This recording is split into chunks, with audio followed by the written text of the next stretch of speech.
On est aujourd'hui le mardi 19 qui se lève, on est le 1er décembre. Et le cours sera aujourd'hui pour la guérison totale et définitive de notre élève Huguette Rocker. Quoi qu'il en soit, on est aujourd'hui, comme je l'ai expliqué ce matin, une date relativement importante, puisqu'on est le 19 qui se lève, qui est appelé le jour de Rosh Hashanah, le nouvel an de la Chassidoute.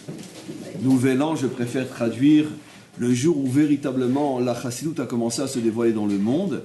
J'ai expliqué déjà dans le cours de ce matin quel a été d'une certaine manière l'événement historique qui a fait que cette date a été choisie plus qu'une autre. Très très brièvement, on pourrait réécouter le cours de ce matin d'ailleurs qui est fondamental, très très important, mais vraiment très important le cours de ce matin, il faut absolument écouter. Maintenant qu'il a été donné, on ne peut plus vivre sans, et il sera tout à l'heure sur le site, mais quoi qu'il en soit, techniquement, pourquoi ce jour-là? Parce que c'est le jour où le Baal HaTanya, le fondateur de la Chassidoute, Chabad, a été libéré de prison. Et j'expliquais ce matin pourquoi il était en prison, je ne peux pas le redire maintenant, je vais aller à l'essentiel. Et donc il a vu dans sa libération, d'une certaine manière, que, en vertu du principe que tout ce qui se passe en bas sont différents signes de ce qui se passe en haut, il a vu qu'en haut aussi, finalement, les secrets de la Torah ont été libérés. Il a vu dans sa propre expérience, dans son propre vécu, sa sortie de prison, comme si la permission était donnée en haut, que ça y est, que Yafutsu Mainotecha Chutza, que les sources peuvent enfin maintenant commencer à sortir et se répandre, comme si son emprisonnement avait signifié que les secrets étaient encore enfermés, emprisonnés, le temps n'était pas encore venu de les libérer, et voilà que les secrets commencent à se répandre. Et avant d'aller plus loin, et peut-être de rentrer, je ne sais pas si on rentrera dans le texte ou pas aujourd'hui, mais quoi qu'il en soit, il faut remarquer aussi, d'une manière tout à fait providentielle, que cette date du 19, juive bien sûr, parce qu'en français, en loasie, ça n'a absolument aucun sens, mais le 19, puisque notre calendrier est d'une précision spirituelle inimaginable, et le 19, le chiffre 19, est un chiffre tout à fait providentiel qui en soi révèle énormément de choses. C'est que le chiffre 19 est le chiffre de la féminité, la dimension féminine dans le monde. Pourquoi le chiffre 19 est le chiffre de la féminité? Parce que si vous prenez, alors on va faire un petit peu d'arithmétique kabbalistique aujourd'hui. Vous voulez faire de la cuisine kabbalistique? Oui. Et donc on va faire de la cuisine kabbalistique. Vous savez qu'en hébreu, chaque lettre... Ah, pardon.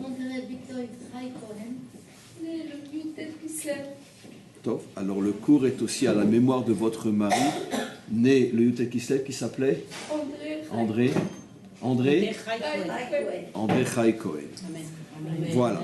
Et donc pourquoi? Comment qu'on y arrive? Vous savez que quand on écrit par exemple en hébreu le nom divin, Yud, He, après un Vav et un E, en vérité les lettres ne sont pas écrites en toutes lettres, parce que le Yud n'est représenté que par la première des trois lettres du mot Yud. Comment s'écrit Yud en toutes lettres? Yud, Vav, Dalet. Comment s'écrit E en toutes lettres? He, Aleph. Comment s'écrit Vav en toutes lettres? Vav, Aleph, Vav et He, Aleph.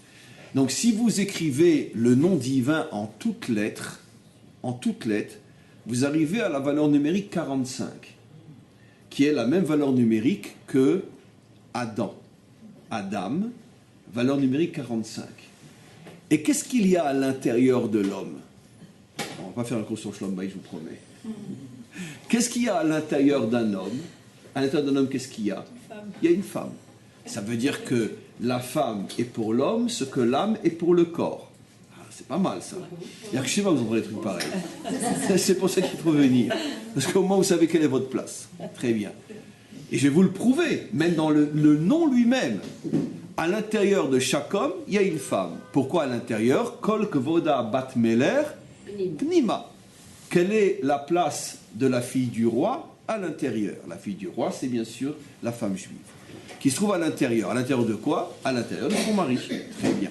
D'où on le voit, c'est que si vous écrivez le nom divin, donc on part du nom divin, c'est quand même pas n'importe quoi. On part du nom divin que vous écrivez en toutes lettres, Yud, Vav, Dalet, He, Aleph, Vav, Aleph, Vav et He, Aleph. Vous avez comme valeur numérique 45. Maintenant, on obtient 45 parce qu'on a rajouté des lettres. Le Yud, on a rajouté quoi? Vav, Dalet. On a rajouté les lettres qui étaient cachées. Parce que quand j'écris un Yud tout court, qu'est-ce que je cache en écrivant Yud? Je cache deux lettres, Vav, Dalet. Quand j'écris un He uniquement, qu'est-ce que je cache? Une lettre, Aleph. Quand j'écris le Vav uniquement, qu'est-ce que je cache? Deux lettres, Aleph, Vav, et après nous ouvrons Aleph. Donc si vous prenez maintenant, s'il vous plaît, si vous prenez maintenant toutes les lettres qui étaient cachées avant de les expliciter.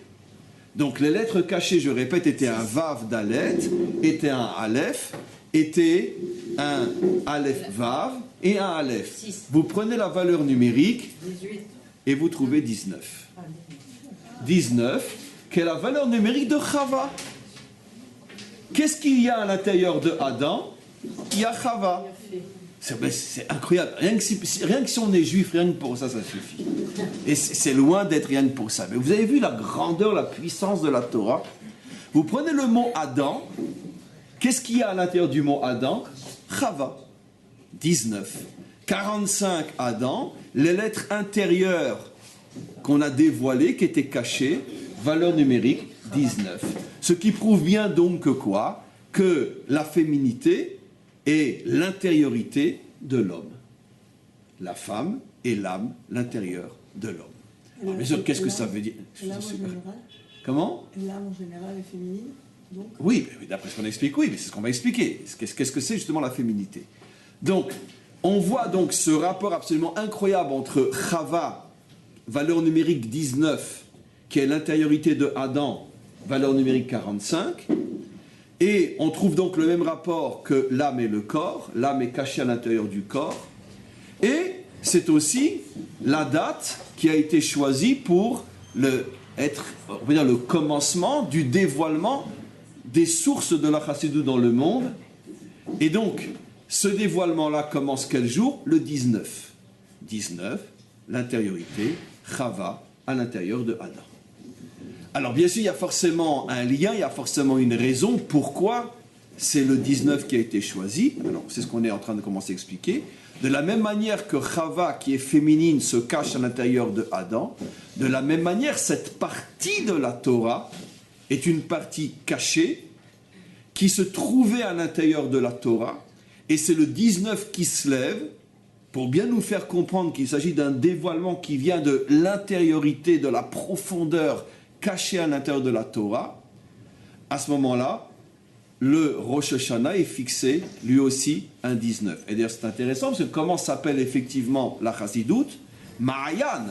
Kshiafutsu, Ma'ayanotecha, Chutza. C'est quoi Ma'ayan? Une source. La source, avant de se dévoiler, elle était où? Elle était cachée à l'intérieur de quoi? Le cours le plus dur, c'est un cours de femmes. Elles sont insupportables. Elles se lèvent, elles se déplacent, le téléphone n'est pas éteint, c'est catastrophique. Mais c'est pas grave. Elles sont tellement intérieures. Comment? Parce que justement, elles sont intérieures, mais alors quand ça sort à l'extérieur, c'est insupportable. C'est pour ça qu'elles devraient rester à l'intérieur.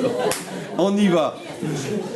On y va. Mais quoi qu'il en soit, donc la source était cachée à l'intérieur de la terre et elle aussi, elle se dévoile. Mais, j'ai pas fini, j'introduis le cours d'aujourd'hui. Qu'est-ce que ça veut dire finalement? Et là, ça va être l'aspect le plus révolutionnaire, le plus important de cette définition, on pourrait dire, de la Chassidut comme étant féminine.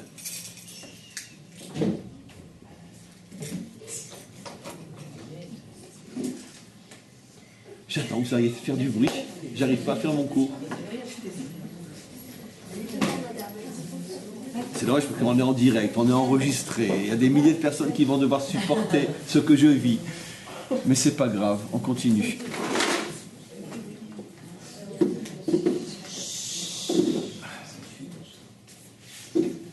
Ça y est, j'ai le droit de continuer mon cours? Merci, c'est très gentil. Alors, donc, qu'est-ce que représente en vérité la féminité? pourquoi on compare la chassidoute à quelque chose qui est féminin? Quelle est la différence, comme j'ai souvent expliqué, entre la dimension masculine et la dimension féminine? C'est que la dimension féminine, apparemment, je dis apparemment, c'est quoi? C'est la réalisation, c'est le concret, c'est le terrestre, c'est la réalité. Puisque la tâche essentielle d'une femme, c'est quoi? C'est la relation avec tout ce qui est très très concret dans ce monde. Elle reçoit une graine, elle en fait un enfant, elle reçoit les images d'Épinal bien sûr, elle reçoit de l'argent, elle en fait une maison, elle en fait de la nourriture, elle en fait des meubles, elle en fait des habits, elle en fait du vécu concret terrestre. Alors que l'homme, lui, n'apporte que des choses qui sont très très théoriques.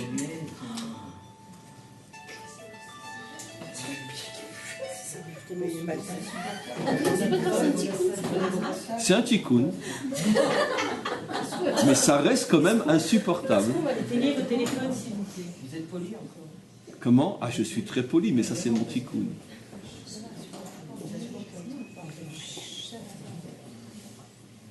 Et je me lève et je mets un truc. Mais vous n'avez pas pitié de moi. Vous aurez vraiment pas peau.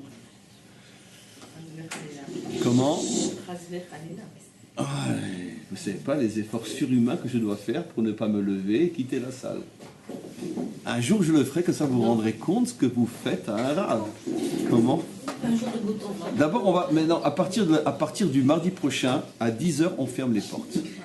Ceux qui ne sont pas là à l'heure, non, le mardi qui ira court, on ferme les portes à 10h, ce qui veut dire que ceux qui ne sont pas là ne peuvent pas rentrer. Et ne vous amusez pas à taper sur la porte. On n'ouvrira pas. Comment? Voilà. En tous les cas, on va recommencer le cours. J'espère que cette fois-ci, vraiment, tous les téléphones sont éteints et que vous aurez la décence de vous comporter avec des rech eretz. Mais quoi qu'il en soit, donc je reviens, je ne sais plus ce que j'étais en train de dire. Oui, donc la féminité, qu'est-ce qu'elle fait? Elle fait descendre des choses dans la réalité concrète. Puisque rien que dans ces deux exemples que j'ai donnés, c'est quand même à l'intérieur de l'épouse que se fait l'enfant, c'est quand même la mère, l'épouse, la femme qui transforme la paye du mari, qui est purement théorique, qui est une énergie, mais qu'on ne peut pas manger, on ne peut pas s'asseoir sur un billet, on ne peut pas manger un billet, on ne peut rien faire. C'est uniquement de l'énergie. C'est elle qui va tout transformer en choses concrètes. Et donc c'est pour ça que on pourrait dire dans la définition des maîtres d'Israël, bien sûr quand on parle de masculin et de féminin, ça n'a plus rien à voir avec la femme et l'homme, ce sont des concepts. C'est la raison pour laquelle je vous ai souvent dit que la royauté est considérée comme étant féminine. Pourquoi un dirigeant politique est féminin d'après les maîtres d'Israël? Parce que justement c'est celui qui réalise, c'est celui qui concrétise, c'est celui qui dirige dans la dimension concrète, alors que ses conseillers, eux, sont masculins, parce que les conseillers d'un roi donnent une idée, donnent un conseil, mais il faut maintenant, après toute la puissance du roi, pour en faire une réalité. Donc tout ce qui est réalisation concrète dans ce monde terrestre s'appelle féminin. Alors, c'est très étrange. Pourquoi? Parce que nous, et bien sûr, à cause de notre très très mauvaise et fausse compréhension des choses, si vous faites le tour, même vous, posez-vous la question, si on vous parle de la Kabbalah, du Zohar, de ce qu'on appelle l'intériorité de la Torah, Pnimiut Torah, et on a toujours l'impression que ce sont des choses qui sont très métaphysiques, très mystiques, très spirituelles, très, on pourrait dire, abstraites. Parce que, à la différence de la loi, à la différence du Moussa, quand on étudie Messilat Yesharim, quand on étudie un livre de Moussa, on dit concrètement, voilà comment tu dois te comporter, voilà la qualité que tu dois développer en toi, voilà les défauts que tu dois corriger. À plus forte raison, quand on étudie un livre de loi, voilà ce qu'on fait Shabbat, voilà ce qu'on ne fait pas Shabbat, voilà ce qu'on mange, voilà ce qu'on ne mange pas, ça paraît très concret. Après, on vous parle, maintenant, on va étudier de la Kabbalah. On étudie la Kabbalah, on va parler des sphirotes, on va parler des attributs divins, on va parler des 4 mondes, on va parler du monde de Hatzilut, on va parler de Adam Kadmon, on va parler de Harir, de Hatik, de Pnimiut Hatik, je traduis volontairement pas. C'est quoi ça? C'est quoi? Voilà. Et tout d'un coup, vient au départ le Baal Shem Tov, et puis aujourd'hui le Baal Hatanya, vient et il nous révèle qu'il existe un niveau dans l'intériorité de la Torah qui est féminin, ça veut dire qui au contraire va t'aider à descendre dans la réalité la plus concrète, la plus complète. Un jour, ça ne se fait pas de parler de soi, mais je vais vous donner une petite anecdote pour que vous puissiez comprendre. Un jour, et quand je dis un jour, ça s'est passé des centaines de fois jusqu'à ce que les gens ont fini par comprendre ou ont eu assez de me poser la question. La question qui était classique au début quand je commençais à enseigner, c'est « Mais Rav, pourquoi vous n'enseignez pas plus souvent la chassidoute ?» Alors, je répondais comme je sais le répondre, mais je n'enseigne que la chassidoute. Mais non, Rav, vous parlez d'actualité, vous parlez de politique, vous parlez de ci, vous parlez de ça, c'est pas de la chassidoute, ça. J'ai dit non, c'est la première fois sur Terre que vous avez la chance d'entendre quelqu'un qui vous enseigne la chassidoute. Ce que vous entendez jusqu'à présent, c'est pas la chassidoute. Pourquoi, Rav? Mais c'est très simple. Parce que tout le but de la chassidoute, c'est quoi? C'est d'expliquer la réalité. C'est de déchiffrer, de décrypter le monde dans lequel on vit. Mais si l'enseignement reste dans les hauteurs, les attributs divins, les quatre mondes, Atzilut, Bria, etc., c'est pas de la chassidoute, c'est du charabia. Ça veut dire que l'enseignant lui-même ne comprend pas un strict mot de ce qu'il enseigne. C'est uniquement des formules magiques. Donc tout le but, c'est justement de descendre et de comprendre que finalement, il y a une dimension dans la Torah qui était complètement cachée, qui a commencé à se dévoiler dans le monde il y a à peu près 200 et quelques années. C'était un 19 qui se lève.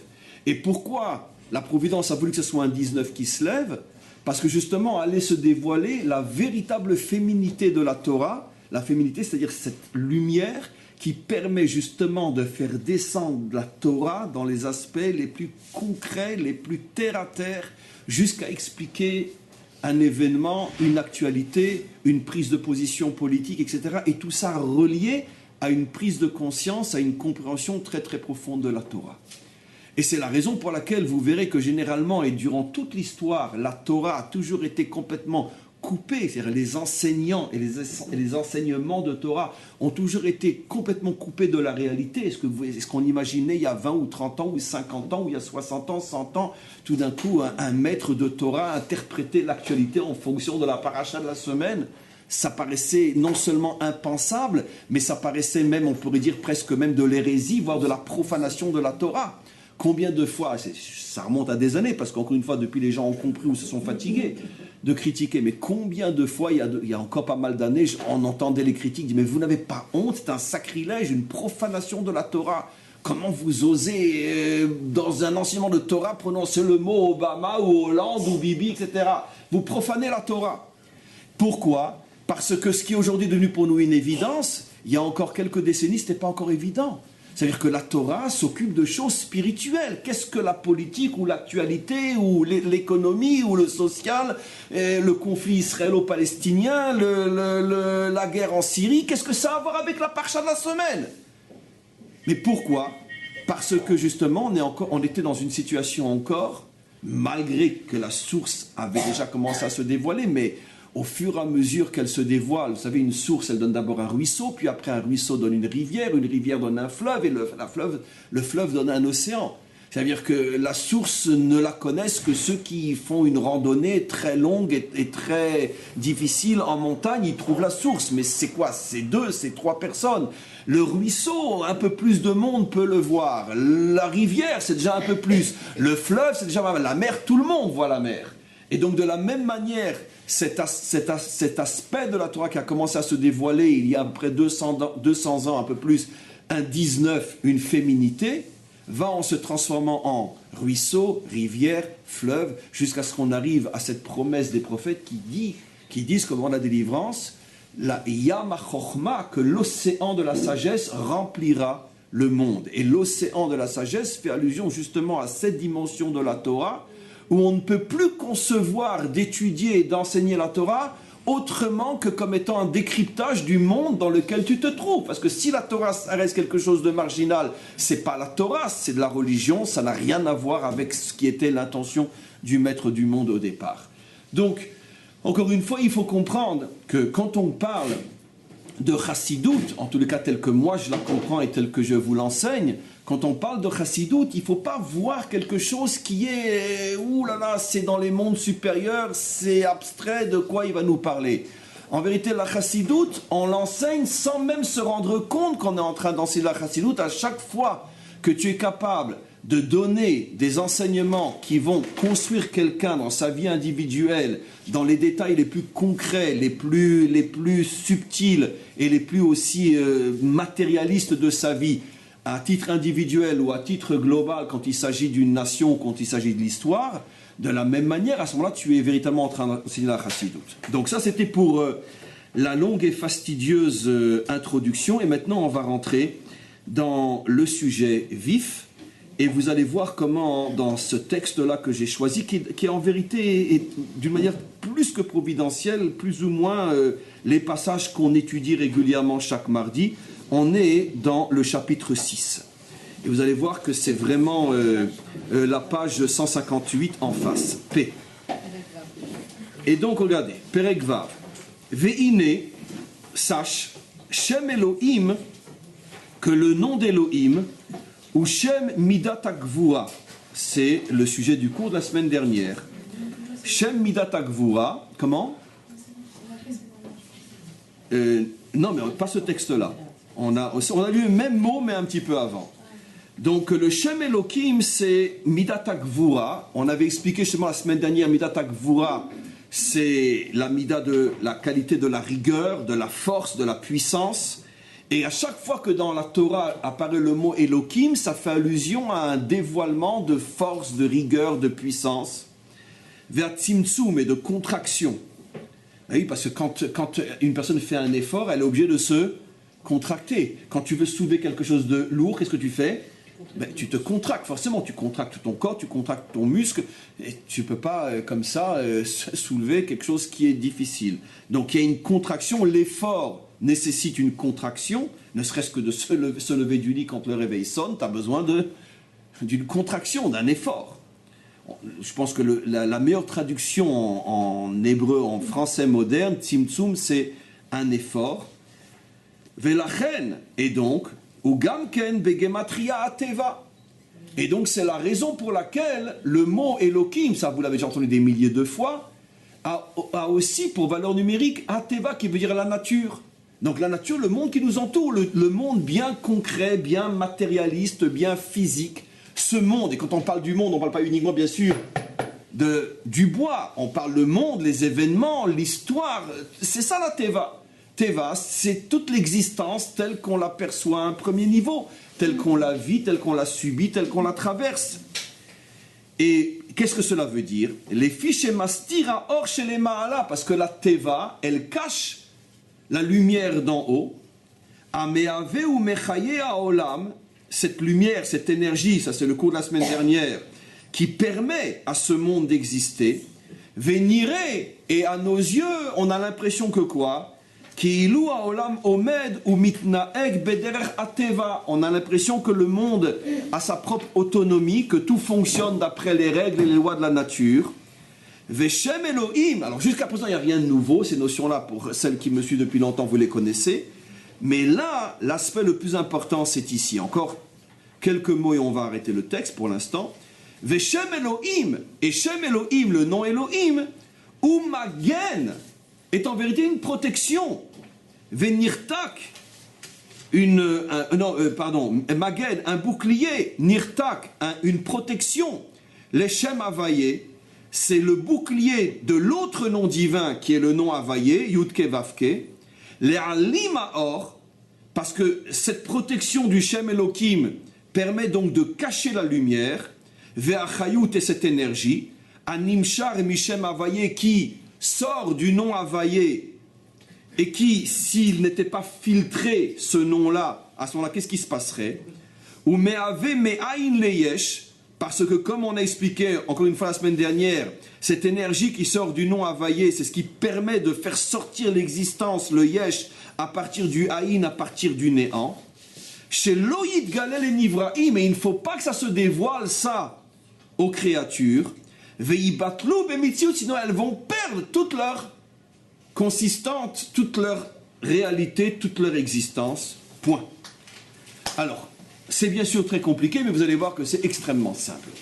Qu'est-ce qu'on avait vu, rappelez-vous, la semaine dernière ? On a vu qu'il rapportait cette image du soleil et de la couche d'ozone. Incroyable, en ce moment ils se réunissent tous à Paris pour parler de la couche d'ozone qu'ils ont détruite et qu'ils continueront à détruire, ne vous inquiétez pas. La seule chose pour laquelle ils se réunissent aujourd'hui, c'est savoir où ils vont placer leurs enfants et leurs petits-enfants, c'est tout ce qui les intéresse.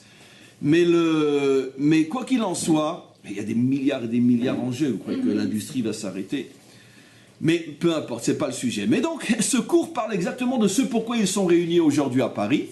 C'est qu'on s'est aperçu avec la pollution et la manière de gérer l'industrie que finalement on avait détruit en grande partie la protection qui était autour du soleil et on va tous en crever.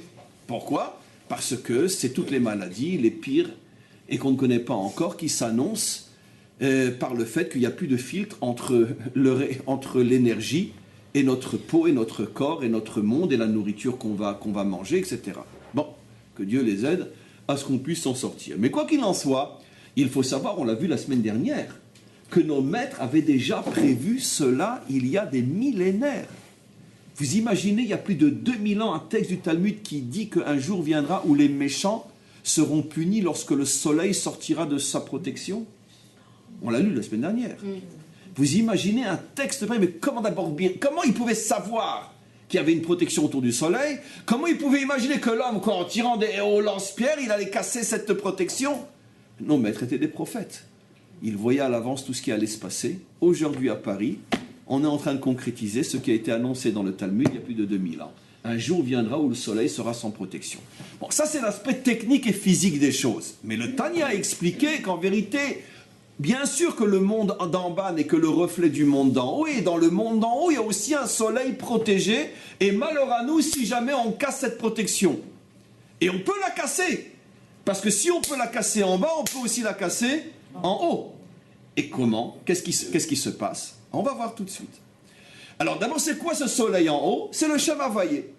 Yud Ke Vav Ke. Pas écrit en toutes lettres, comme je l'expliquais tout à l'heure sur Adam et Chava, écrit en simples lettres. Yud et Vav E. Ça, c'est le soleil. Quelle est sa protection, sa couche d'ozone spirituelle? Le Shem Elohim. Et, nous dit le Tanya, si jamais l'homme enlève le Shem Elohim, il se détruit et il détruit le monde. Parce que cette lumière-là, tu ne peux pas la recevoir telle qu'elle. Tu as besoin de la couche d'ozone spirituelle. Alors maintenant, la question que je me pose, moi, et ça va être tout le cours, qu'on commence enfin, c'est qu'est-ce que ça veut dire concrètement dans la vie de tous les jours que le soleil spirituel, qui est le nom divin, peut me tuer? Vous vous rendez compte ce que disent nos maîtres, que le nom divin peut me tuer? Et que heureusement qu'il y a le nom Elohim pour nous protéger du nom divin, parce que sinon, on crèverait tous. Et il suggère bien évidemment que cette couche d'ozone spirituelle peut être aussi enlevée par l'industrie des fautes, ou par l'industrie de la mauvaise compréhension de la volonté d'Hachem. De la même manière que l'industrie terrestre a cassé, a détruit la couche d'ozone parce qu'on n'a pas su gérer finalement notre développement et nos progrès, on l'a fait n'importe comment. Écoutez bien ce que je veux dire, parce que l'analogie est tellement extraordinaire qu'elle est encore plus scientifique que 1 plus 1 égale 2. Qu'est-ce qui s'est passé en bas? Est-ce que les hommes se sont dit on va détruire le soleil? Enfin, on va détruire la protection du soleil? Mais non! Mais ça veut dire quoi? Première chose. Deuxième chose, est-ce que le soleil, la couche d'ozone a-t-elle été détruite en faisant des choses qui en soi étaient mauvaises? Non, pas du tout. Ni avait vraiment l'intention, ni les choses sont mauvaises. Une usine et tout ce qui a fait que la pollution a détruit la couche d'ozone sont toutes des choses qui en soi sont bonnes et l'intention était véritablement bonne. Alors comment on se retrouve devant un tel danger aujourd'hui? C'est que finalement on n'a pas su gérer d'une manière midatique, ça veut dire d'une manière on pourrait dire mesurée, on n'a pas su gérer finalement notre avancée, le progrès, l'industrie, etc. C'est qu'une question de mesure. Trouver la bonne mesure, c'est ce pourquoi on est réunis à Paris aujourd'hui. Comment redéfinir une industrie mesurée? Rappelez-vous qu'en hébreu, qualité et défaut, les mots n'existent pas. C'est le même mot, mida tova, mida ra'a. C'est qu'une question de mesure, bonne ou mauvaise mesure. L'hébreu se refuse de nommer une qualité par son nom et un défaut par son nom. Comme pour nous dire, il n'y a pas de défaut et de qualité, il n'y a que des mesures. La bonté peut être un défaut s'il est mal mesuré, peut être une qualité si c'est bien mesuré. La rigueur peut être une qualité bien mesurée, un défaut mal mesuré. La cruauté aussi peut être une qualité bien mesurée, un défaut mal mesuré. Même la cruauté. Il y a des fois où il faut savoir être cruel. Pourquoi? Parce que si tu n'es pas cruel avec celui qui l'est, lui, il ne te fera pas de cadeau. Donc il faut des fois savoir passer outre son envie de faire du bien et d'avoir pitié, parce qu'il n'y a pas le choix. Tu appuies le mur, si tu ne tires pas le premier, de toute façon, tu vas te retrouver avec une balle dans la tête. Donc c'est un exemple de, contrairement, on pourrait dire, à cette manière fausse de voir les choses, qu'il y a en soi des qualités ou des défauts, chez nous ça n'existe pas. Il n'y a ni qualité ni défaut, il n'y a que des mesures. Donc on revient maintenant à ce qui se passe au niveau de l'industrie. On mesure mal notre gestion des choses et automatiquement, paf, la couche d'ozone saute. Exactement de la même manière, et je vais arriver à des exemples, comment qu'on peut détruire le Shem Elohim et donc se retrouver avec le Shem Havayé et être en danger si on mesure mal notre comportement vis-à-vis d'Hachem. Si on mesure mal, tout est une question de mesure. Vous ne savez pas encore où je veux arriver, mais je vais y arriver. Une question de mesure. Mais je veux aller doucement pour que vous compreniez, surtout je veux qu'il y ait des mots qui vous restent dans la tête. C'est pour ça que je n'explique pas tout de suite, sinon vous serez pris par l'explication, vous allez oublier la construction de l'explication. Donc, il semblerait que même si je n'ai pas de mauvaises intentions, même mieux encore, je peux avoir d'excellentes intentions, mais je peux faire quelque chose qui me mette en danger, parce que j'ai mal mesuré ma relation à Hachem. Et donc c'est pour ça que j'ai besoin du Shem Elohim. Maintenant, rappelez-vous ce qu'il dit. C'est quoi finalement ce qui me protège?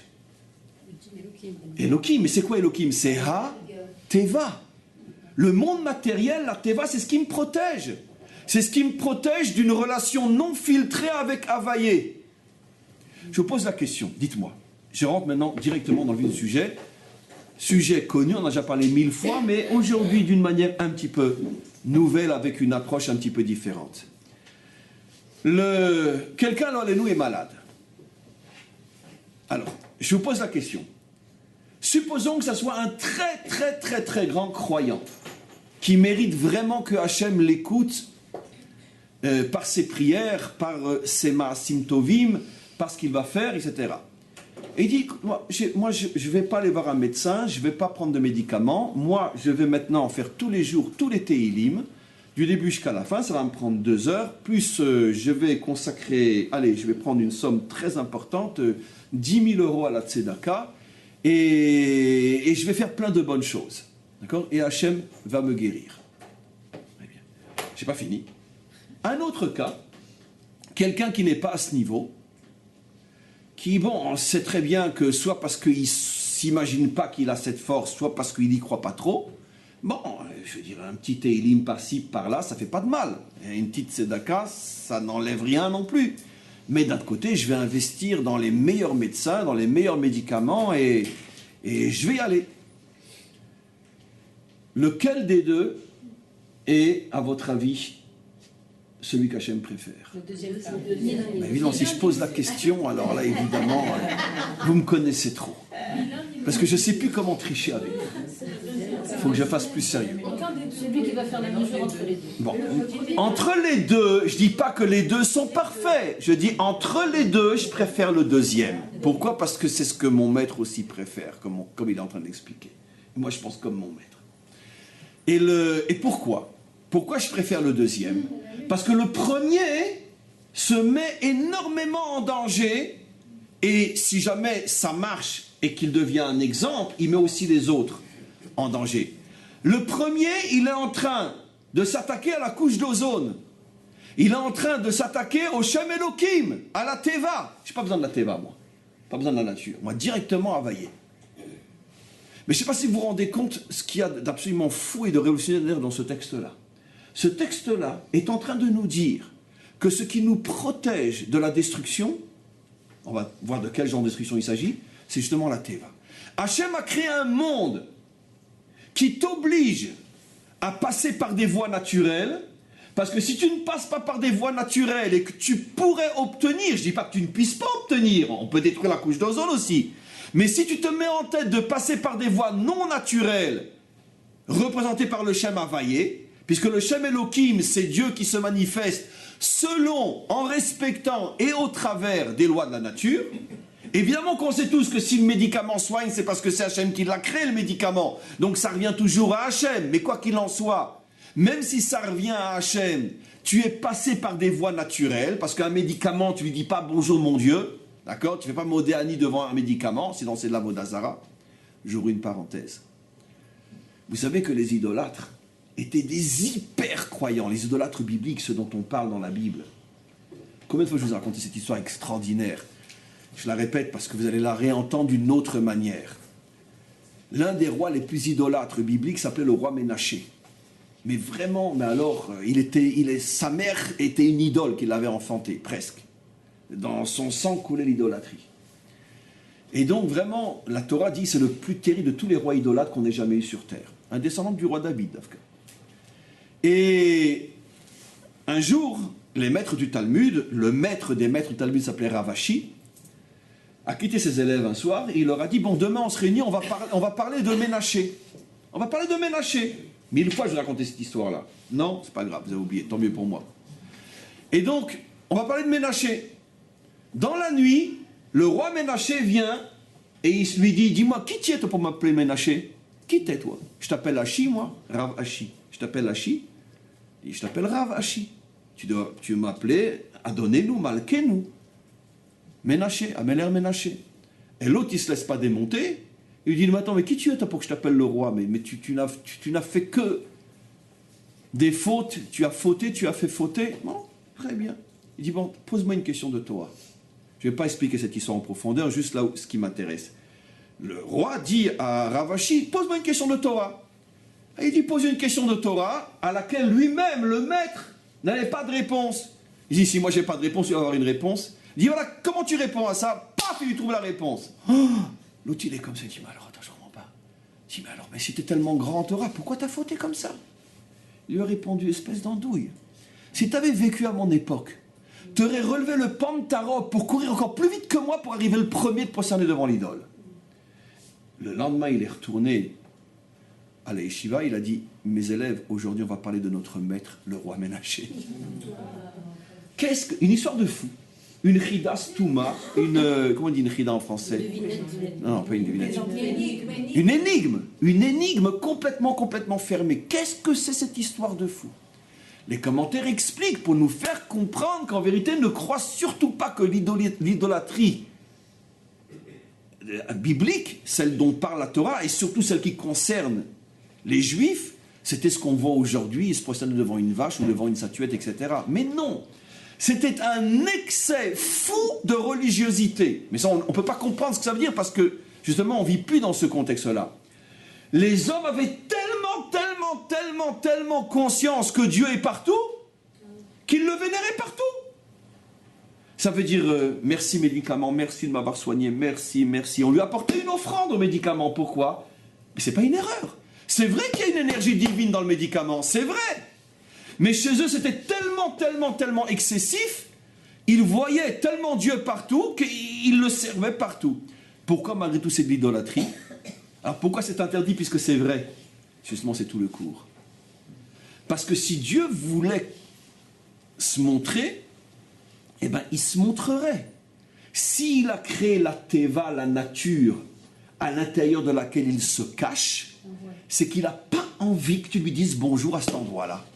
Il n'a pas envie. Il n'a pas envie. Comme quelqu'un, vous rencontrez quelqu'un d'important, etc., en pleine rue, vous allez l'arrêter, lui il commence à... attends, je veux dire, c'est pas le moment, j'ai un rendez-vous, c'est pas l'endroit, on va se voir dans un endroit qui convient, un moment qui convient, c'est pas le moment. Hachem ne veut pas qu'on le rencontre partout. Et ça, c'est pour notre bien. J'ai pas dit qu'il ne veut pas qu'on sache qu'il est partout, mais qu'on le rencontre, qu'on le manifeste comme si c'était évident. Non, parce que s'il a créé la nature et qu'il se cache à l'intérieur de la nature, puisque vous savez que le mot nature n'existe pas en France, en hébreu, qu'est-ce que veut dire teva? Noyé. Noyé, ça veut dire être à l'intérieur. Quand quelqu'un est noyé, litvoa, on ne le voit plus. Si Hachem s'est noyé à l'intérieur du monde, il n'a pas envie qu'on le sauve et qu'on lui fasse un bouche à bouche. Il ne veut pas, il veut rester noyé. Laissez-moi tranquille, d'accord? Je suis un poisson. Il ne veut pas. Il veut rester poisson. Laissez-moi. L'image du poisson est très importante. Vous allez voir après l'histoire du Einara, qui est liée au poisson. Vous allez comprendre pourquoi Yosef a reçu la bracha du poisson, justement. Rappelez-moi que je vous explique, parce que en plus c'est les parachiotes. Et donc, il s'est noyé dans ce monde, il n'a pas envie que tu le pêches. À quoi ressemble en vérité quelqu'un, un idolâtre, ce qui a disparu aujourd'hui, l'idolâtrie dans le sens biblique, à quelqu'un qui sort le poisson de l'eau. Le poisson dit, pourquoi tu me tues? Laisse-moi dans l'eau, j'ai pas envie qu'on me voie, laisse-moi dans l'eau. Hachem ne veut pas qu'on le sorte de la nature. On sait qu'il y a des poissons dans l'eau, on sait que c'est Dieu qui a créé le médicament, mais Hachem ne veut pas qu'on rende un culte au médicament. Il veut que tu laisses la nature telle qu'elle est. Je suis dedans, mais ne me montre pas. Et pourquoi? Parce que je suis ta protection, je suis ta couche d'ozone. Si tu me sors de là, ou si, ça c'est l'idolâtrie, mais j'en parle plus maintenant, ou bien il y a une autre faute, celle dont lui parle, qui est la faute à l'extrême opposé. L'idolâtrie, c'est que je vois Dieu dans la nature, et je le manifeste en le servant, je me prosterne devant un médicament. Et quel est le problème dont lui parle, la destruction de la couche d'ozone? Je dis, mais de toute façon, puisque de toute façon le médicament ne peut me soigner que parce que Dieu l'a créé. Ça veut dire que c'est lui qui a mis dans ce médicament une énergie. Qu'est-ce que j'ai besoin de me fatiguer à passer par le médicament? Je vais directement à la source. Directement quoi? Lui ne peut pas faire entrer cette énergie dans mon corps. Et je vis comment là? Comment je vis là? Ces forces-là, elles viennent d'où? Elles sont mises en moi et entretenues en moi à chaque instant. Donc toi, maître du monde qui a mis dans ce médicament l'énergie de me guérir, donne-moi cette énergie directement. Par une prière, par une bonne action, etc. Il dit, ça c'est pas d'idolâtrie, mais ça, pas non plus, ça détruit. Il faut que tu passes par la nature. Pourquoi ça détruit? Alors pourquoi ça détruit? Maintenant vous avez bien compris le schéma. Pourquoi ça détruit? Pourquoi celui qui est au niveau de recevoir l'énergie d'Hachem, d'Availlé, sans passer par Elohim, pourquoi ça détruit? Un autre exemple qui va vous parler plus. Un autre exemple qui va vous parler plus. Parce que celui-là, il est ô combien il est dit ici, dans ce pays. On est en période de guerre. D'accord. Nos enfants se séparent. Une partie reste à la yeshiva, une partie va sur le front. Les uns disent c'est parce qu'on continue à étudier et à servir Hachem qu'on va gagner. Les autres disent c'est parce qu'on est sur le front qu'on va gagner. On gagne. Grâce à qui? Alors, vous pouvez dire les deux bien sûr, mais je parle dans la mesure grâce à qui en priorité? Grâce à qui? Les uns vont dire heureusement qu'on est resté à la yeshiva, c'est ce qui vous a sauvé. Les autres vont dire heureusement qu'on est parti sur le front, c'est ce qui nous a sauvés. Alors, je vais me permettre de dire que d'après ce que je comprends du Tanya, je comprends que quoi? Que ceux qui disent c'est parce qu'on est resté à la yeshiva qu'on a été sauvé, se trompent complètement. Attention, se trompent pas, que c'est vrai. Mais même si c'est vrai, qui te dit que c'est ce qu'il faut faire? J'explique encore une fois. Si quelqu'un est au niveau de prier qu'Hachem le soigne, ça a marché. Ça a marché, oui ou non? Oui. Mais est-ce qu'il avait raison de ne pas prendre de médicaments? Là est la question. Il a son compte, en fait. Est-ce qu'il avait raison de ne pas prendre de médicaments? Voilà. Et évidemment, vous avez deviné la suite du cours. La parcha de la semaine dernière. On voit Yaakov, il y a différentes approches, Shivim Panim, peu importe, mais une des explications. On voit Yaakov se préparer à la rencontre avec Esav, guerre, prière, cadeau, donc un tiers de la Ishtadlout spirituelle, 2 tiers matériel, cadeau et guerre. Rashi pose la question, mais attends, je ne comprends pas, mais Hachem t'avait déjà promis que tu n'as rien à craindre, qu'il te ramènerait, etc. Il t'a promis. Alors sur la réponse maintenant à cette contradiction apparente entre la préparation de Yaakov et la promesse d'Hachem, il t'a promis. Il y a Shivim Panim la Torah, il y a des réponses d'une extrême à une autre, elles sont toutes vraies, elles se complètent toutes. Mais celle que j'ai choisie dans ce cours, puisqu'elle est rapportée aussi, Yaakov, et je vous rapporte après encore un autre exemple, Yaakov dit, c'est-à-dire Hachem m'a promis. Mais qui dit que j'ai le droit de me fier à une promesse spirituelle et on pourrait dire de m'y connecter d'une manière uniquement spirituelle, prière. Peut-être que Hachem me demande aussi de faire des actions. Et qu'est-ce que dit Rashi entre autres? C'est que celui qui effectivement ne se fonde que sur une action spirituelle, même s'il est au niveau de Yaakov et que il va être répondu, ça lui enlève une grande partie de ses mérites dans ce monde et dans l'autre. Dans ce monde? Dans ce monde et dans l'autre. Et surtout dans ce monde. Ça lui enlève une grande partie. Mais je ne sais pas, est-ce que vous avez déjà entendu parler d'une religion qui vous dit, excusez-moi du gros mot, d'une religion qui vous dit que quand vous êtes suffisamment grand pour prier et obtenir une réponse d'Hachem directement liée à votre prière, on vous diminue de vos mérites. Mais vous avez déjà entendu une religion comme ça? Mais c'est de la folie pure. D'autant plus que jusqu'à aujourd'hui, 99% de nos enseignants aujourd'hui disent le contraire. Bah oui. Disent le contraire. Et alors chacun trouve sa cuisine. Tunisienne, marocaine, ashkénaze, peu importe. Chacun avec ses épices, mais ils disent tous la même chose. Au contraire. Au contraire. Au contraire. Et là, il y a des textes fondamentaux qu'on lit, qu'on n'arrive pas à interpréter, qu'on passe à côté, on les refoule, parce qu'on n'a pas cette question à laquelle on attend une réponse. Mais qu'est-ce que nos maîtres sont en train de dire? Mais mince alors, quelqu'un qui est écouté dans sa prière, on lui enlève de ses mérites parce qu'il aurait pu s'en sortir sans la prière et qu'il ne l'a pas fait. Il s'est contenté de la prière, mais au contraire, c'est un géant ce bonhomme-là, laisse-le tranquille, récompensez-le. Non, on t'enlève de tes mérites. Tu as cassé la couche d'ozone. Et combien d'exemples comme ça dans les textes de la Torah orale, dans les textes écrits? Combien de textes comme ça? Mais pourquoi? Mais pourquoi? Où je casse la cage d'ozone? Pourquoi? Parce que tu ne peux pas et tu n'as pas le droit de tourner le dos à la nature. Et pourquoi? Mais c'est très simple. La réponse, elle est liée à la fête de Hanouka. Et c'est un cours que j'ai donné hier aussi, qui n'est pas encore sur le site, mais qui y sera bientôt. Rappelez-vous ce qui s'est passé pendant la fête de Hanouka. Ce que très peu de gens savent, c'est que le combat entre les Hashmonaïm et les Grecs a duré combien d'années? 7 ans.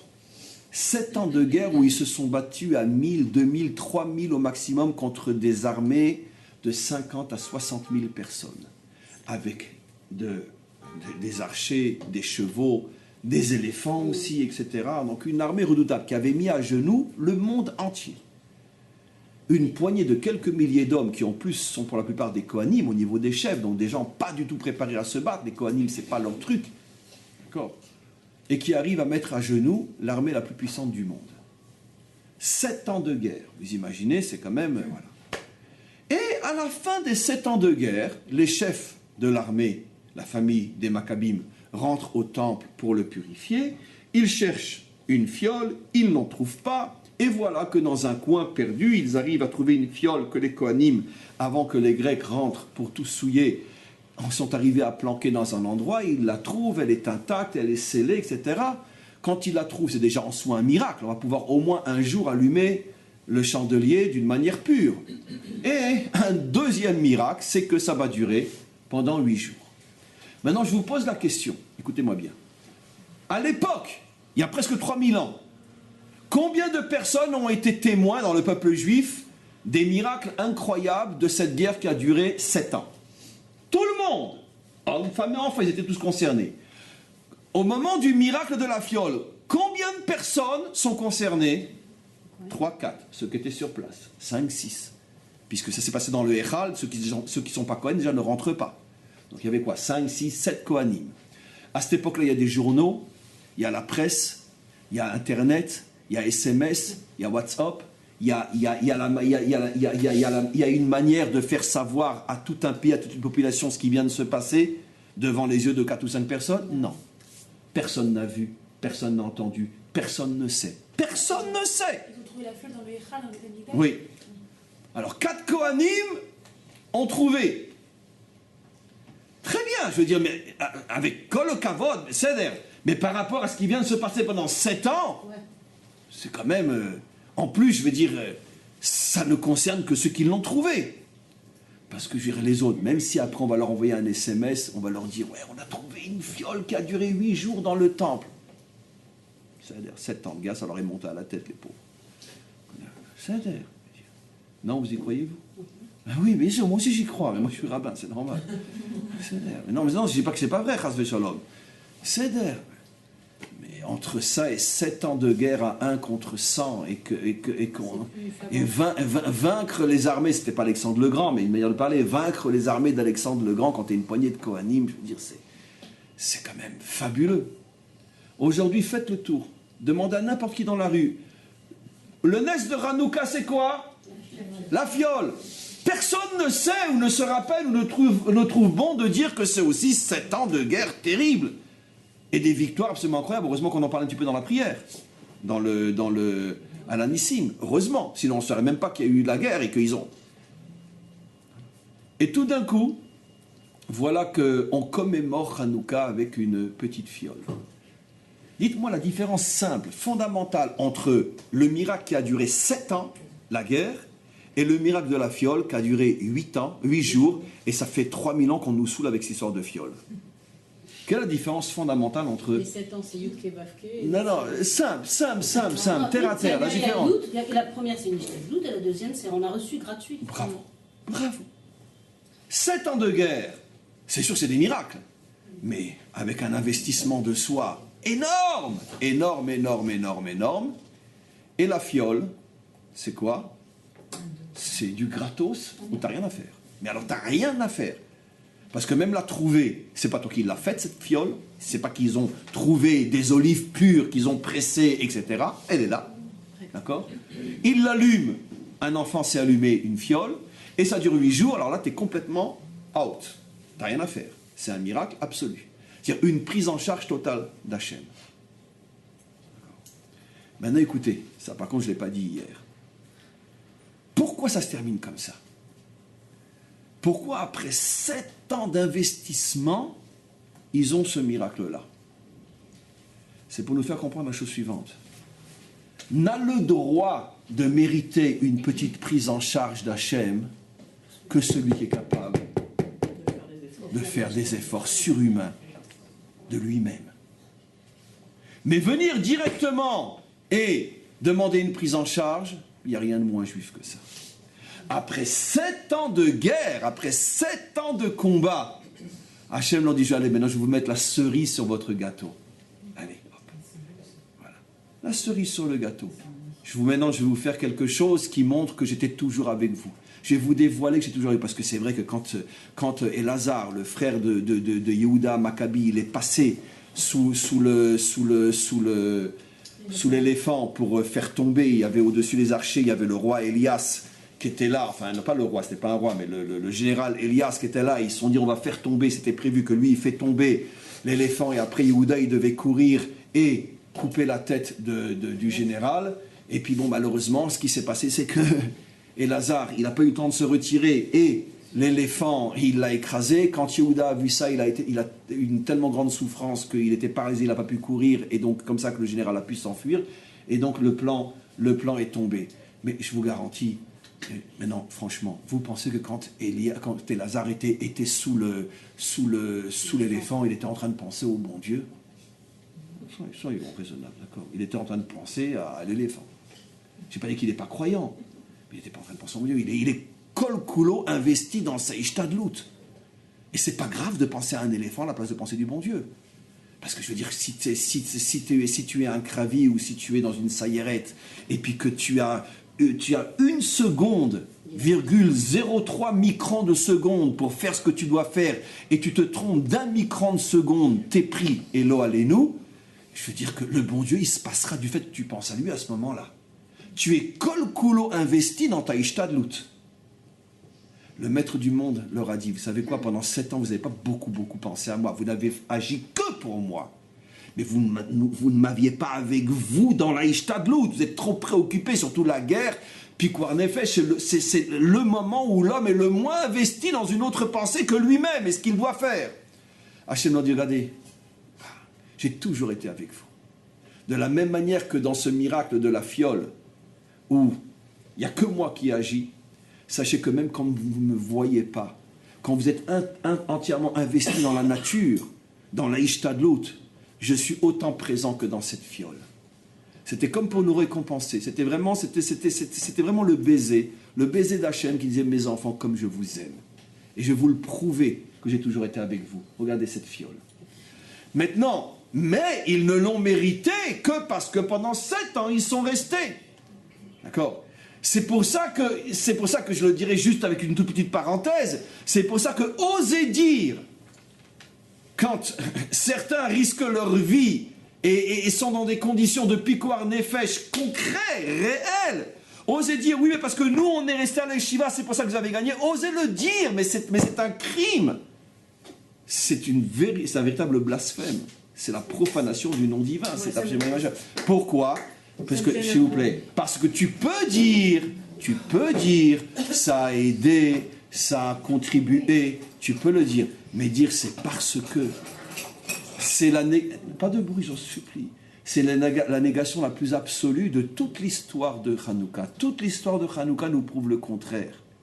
Les chefs d'armée arrivant au temple après 7 ans de larmes et de souffrance et de danger, et d'avoir enterré des pères, des mères, des fils, des filles, des sœurs, ils arrivent au temple. Hachem leur dit maintenant, vous avez suffisamment agi, maintenant c'est moi. Mais directement, non. Alors maintenant, essayons de comprendre encore une fois pourquoi. Pourquoi c'est tellement important de passer? Pourquoi c'est la couche d'ozone, ça? Pourquoi c'est ce qui nous protège? Pourquoi?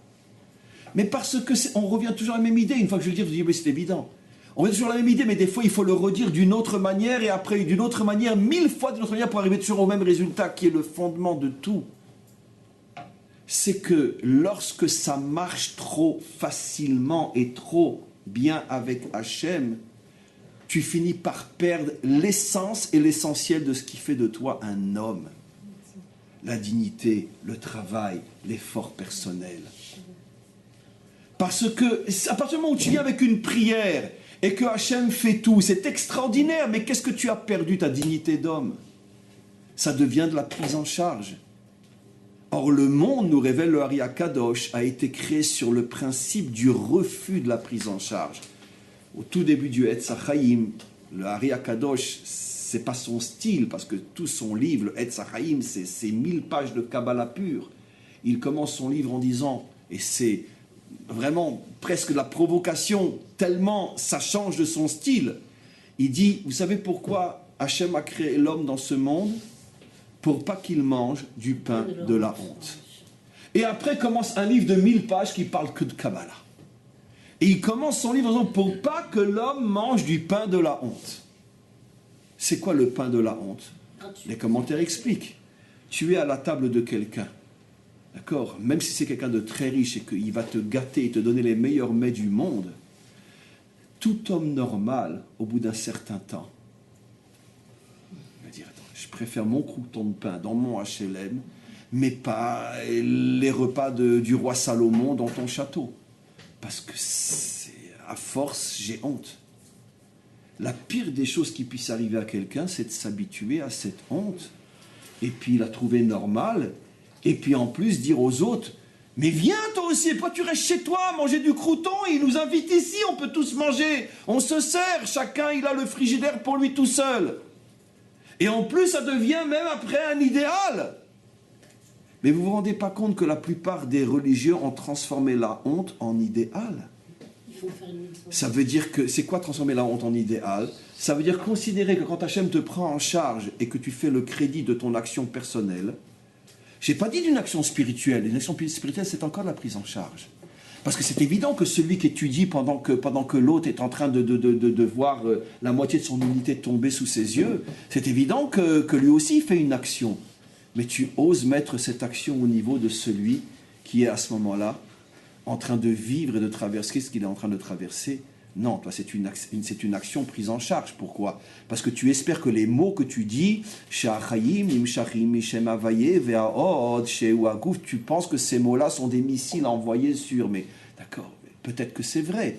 mais ça reste quand même beaucoup de prise en charge, parce que ton action, je veux dire, elle est quand même très facile par rapport à celui qui doit dormir dans une tranchée et ne pas manger pendant 48 heures et faire ses besoins sur lui aussi, comme la plupart de nos soldats, qui ne peuvent pas sortir du tank et qui font 3 fois leurs besoins sur eux, et etc. etc. Excuse-moi, on rentre dans les détails. Alors, par exemple, toi, tu sors, tu prends ton petit café, ta petite cigarette, tu téléphones à ta femme, bonjour ma chérie, comment ça va, etc. Tu rentres, tu te douches, tu joues sur ton portable, etc. Et puis tu dis, non, non, moi j'ai contribué à la victoire d'Israël.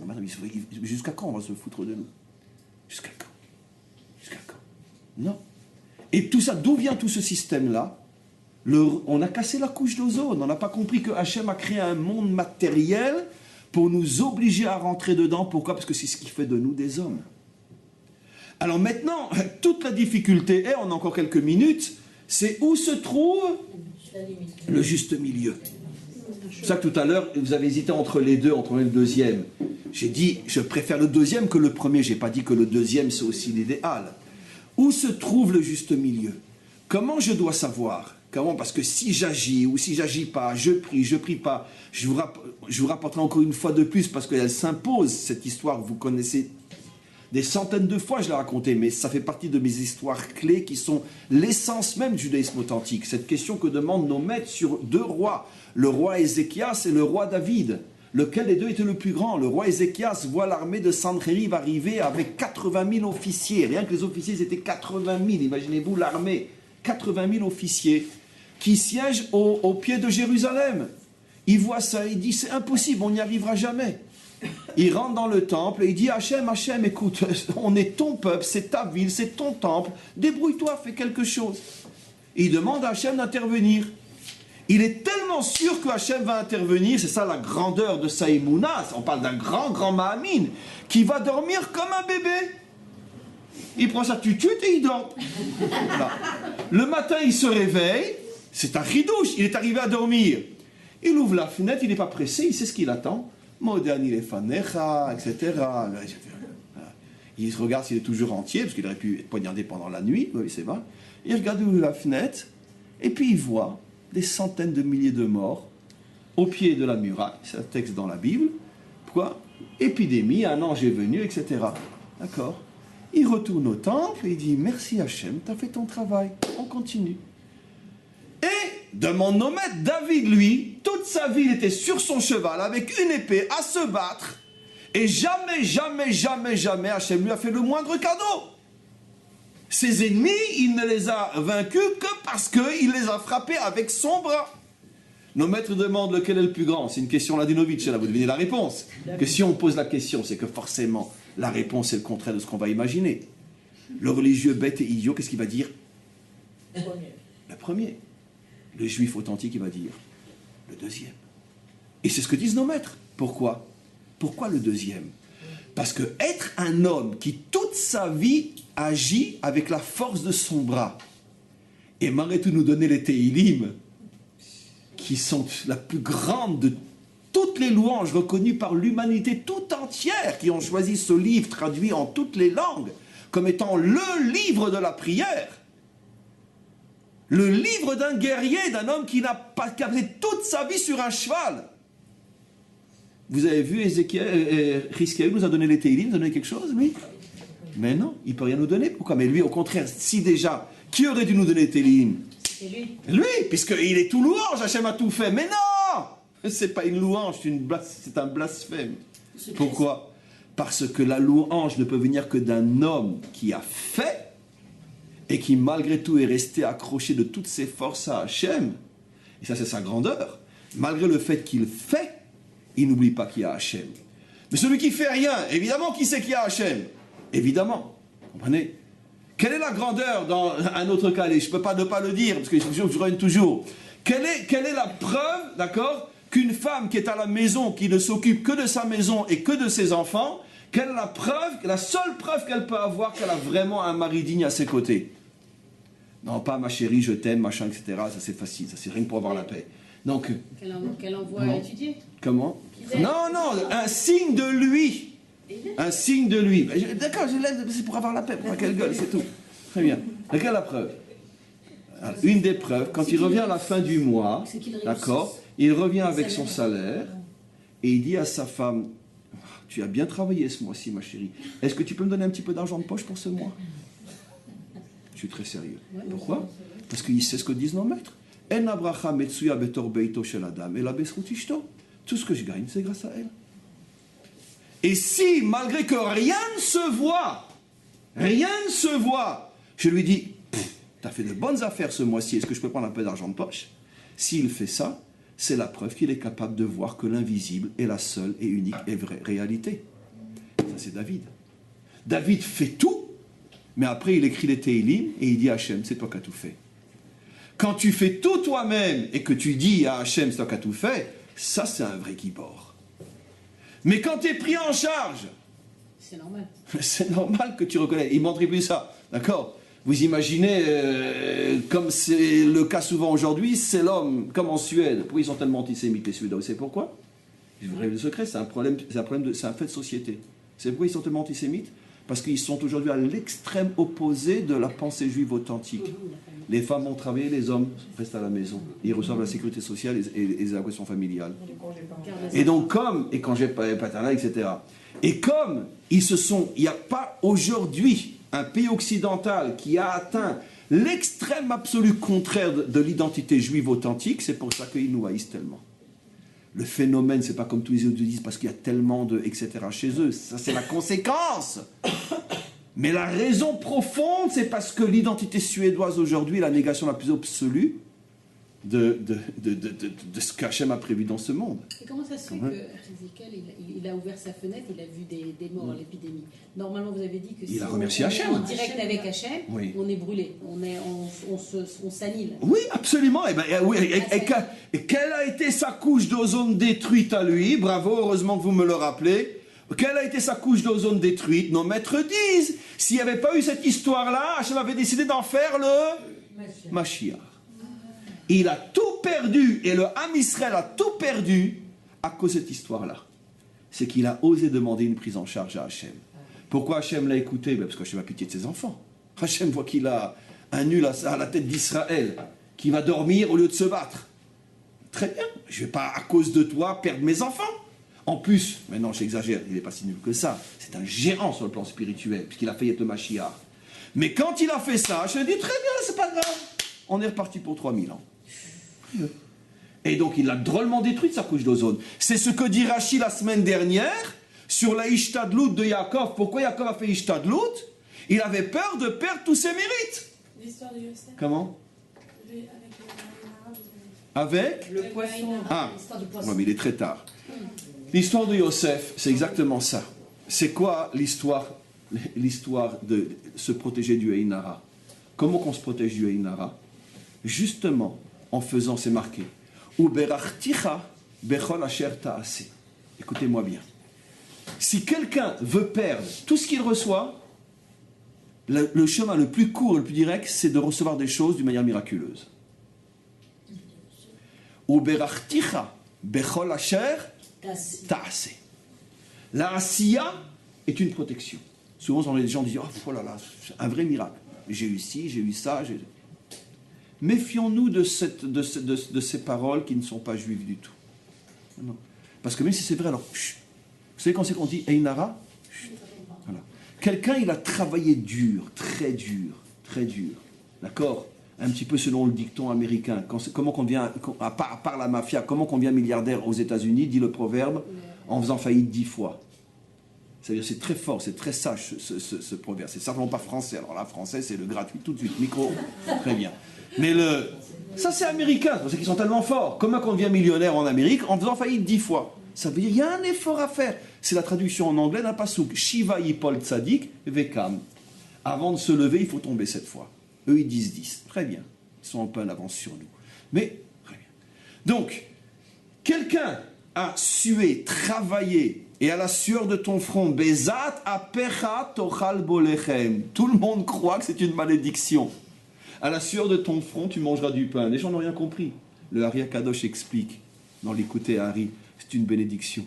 Parce que ce que tu obtiens à la sueur de ton front, personne ne pourra te le prendre. C'est protégé. Ah, tu peux me faire l'œil que tu veux. Pas de problème. Fais-moi l'œil. Pas besoin de te faire khamsa. Fais-moi. Vas-y. Par contre, Ce que tu as eu facilement, tu as intérêt à le cacher. Parce que le venu facile part très facilement. Ça ne tient pas. L'œil, il est grand. Alors maintenant, pourquoi Yosef, lui, c'est l'anti-Einara? Pourquoi il n'a pas peur du Einara? Il est comme le poisson. Pourquoi il est comme le poisson qui est caché? Il peut rien faire. Parce que c'est l'homme de l'action par excellence. Yosef, c'est l'homme de l'action par excellence. Vous avez vu Yosef demander des miracles. Yosef, il passe 12 ans en prison, il est vendu par ses frères, il descend dans le puits. Après, il doit diriger l'Amérique. L'Égypte, c'est la même chose. Il a dirigé l'Égypte. Qu'est-ce que disent nos maîtres? Vous n'avez pas remarqué qu'il est mort à 110 ans? C'est le plus jeune des enfants, il meurt avant tout le monde. Comment tu meurs à 110 ans avant tous tes frères? Tu es né le 11e. Le 12e, parce qu'il y a eu une fille. Tu es né le 12e. Vous imaginez combien d'avance Réhouven a combien d'années de plus que lui? On compte 2 ans à cette époque-là, les femmes allaitent. Ça veut dire que quoi? 12 ans multiplié par 2. Réhouven a 24 ans de plus que lui. C'est-à-dire que quand lui meurt à 110 ans, Réhouven a 134 ans. Pourquoi Réhouven ne part pas le premier? Nos maîtres disent, il est mort d'usure. Il a tellement trimé dans sa vie qu'il est mort d'usure. Un autre qui va mourir d'usure, c'est David Ameller. 70 ans, alors que c'était un lion, il est mort d'usure. Des gens qui ont travaillé, ils meurent d'usure. Il est mort d'usure, il est mort avant tout le monde. Et donc, automatiquement, c'est pour ça qu'il n'a pas perdu Einara. Allez prendre à quelqu'un ce qu'il a gagné à la sueur de son front. Tu crois que ton œil... Dans un autre domaine, par exemple, la concurrence. Tout le monde a peur de la concurrence de l'autre. Mais pourtant, nos maîtres disent En amalchut nogaat b'mashim en adam noga b'mashimuchan echavero. Personne ne peut prendre ce qui a été décidé à l'autre. Pourquoi tu as tellement peur? C'est très simple. Je vais vous donner un klal fondamental à vérifier mathématiquement. N'ont peur de la concurrence que ceux qui ont un argent facile. C'est-à-dire pas forcément très propre ou pas si, etc. Quelqu'un que ce qu'il a, c'est à la sueur de son front. Installe-toi en face, ça ne me dérange pas. Tu ne pourras rien me faire. Pourquoi? Parce que ce qui est à moi, tu ne me le prendras pas, et ce que je recevrai à la sueur de mon front, tu ne me le prendras pas non plus. Je ne parle pas bien sûr de quelqu'un qui va lui tirer dessus de la mafia, mais je parle de concurrence loyale. C'est impossible. N'a peur de la concurrence que celui qui, soit son argent n'est pas propre, soit c'est de l'argent facile, soit c'est etc. Et son subconscient ressent qu'il est en danger parce qu'effectivement, quelque chose de gratuit, ça ne reste pas. Quelque chose que tu as à la sueur de ton front, voilà. Je terminerai juste sur une blague. Vous savez que c'est une blague très orientale. C'est marqué dans le Talmud que si les parents, le premier enfant c'est une fille, il ne faut pas que le mari se désespère. Pourquoi? Parce qu'on dit bat trila siman labanim. Quand il y a une fille en premier, c'est la preuve que tu auras beaucoup de garçons. Ça ne marche pas à tous les coups, mais je ne sais pas. Bon, peu importe. Bon, bat trila siman labanim. Très bien. Donc c'est une blague orientale, c'est pour consoler les maris marocains, vous imaginez. Très bien. Mais il y a la blague, c'est pourquoi? Pourquoi? Parce que tu trimes tellement avec une fille, c'est plus dur apparemment d'élever une fille qu'un garçon, parce que le mariage coûte plus cher, et tu dois faire plus attention, tu dois plus la protéger. Non, c'est plus difficile. Si on veut bien éduquer une fille, c'est plus difficile que d'éduquer un garçon. Donc tu trimes tellement, d'accord, que ça t'amène après la bracha pour avoir après les garçons. Non, c'est une blague vraie, ça veut dire, lama batri la siman labanim. Ça veut dire que c'est une bracha au contraire, mais c'est toujours le même principe. Plus tu trimes dans une chose, et plus tu as la bracha. Ça pourrait être aussi en vérité la fin du cours. Ça veut dire que pourquoi on a besoin de passer par la ishtadlout? Parce que l'investissement te garantit la réussite réelle. Quand tu prends des raccourcis, même spirituels, Hachem t'a donné. Il t'a donné avec un miracle. Pourquoi? Il voulait, t'as mérité, t'es un grand prieur, ce que tu veux. Mais le problème, c'est que ce qu'il t'a donné, tu n'es pas sûr de le garder. Pourquoi? Parce que... Comment? Il a ses calculs, parce qu'il est bon, parce qu'il est rachamim, parce que c'est pas pour qu'on l'appelle le bon Dieu. Et c'est quoi une maman? Une maman sait très bien que non, je te laisserai pas sortir aujourd'hui. Maman, je t'en supplie, je te promets la dernière fois, maman. Et il m'appelle tous mes copains, je t'en supplie. Non, tu ne sortiras pas, tu vas pas écouter. Je t'avais dit rentrer à 9h, tu rentres à 10h. Maman, je t'en supplie, je te ferai, je rentrerai à 8h. Bon, allez, ça va, sors. Et il rentre à 11h. Très bien. Parce que le bon Dieu, c'est une maman. Et donc, c'est comme ça. Il a aussi cet aspect faible. Et puis, en plus, si une maman tunisienne, alors il ne sait pas dire non. Et polonaise. Maman polonaise, Yiddish Memem. D'accord? C'est une maman polonaise, il ne sait pas dire non, le bon Dieu. Donc, mais ne le tente pas, parce que d'un autre côté, cet enfant à qui la maman a dit oui, allez, sors et qui va rentrer à 11h, là, il va vraiment prendre une grande engueulade. Donc finalement, ça n'a servi à rien d'être gentil maintenant, parce que vous allez disputer demain. Voilà. Alors, nous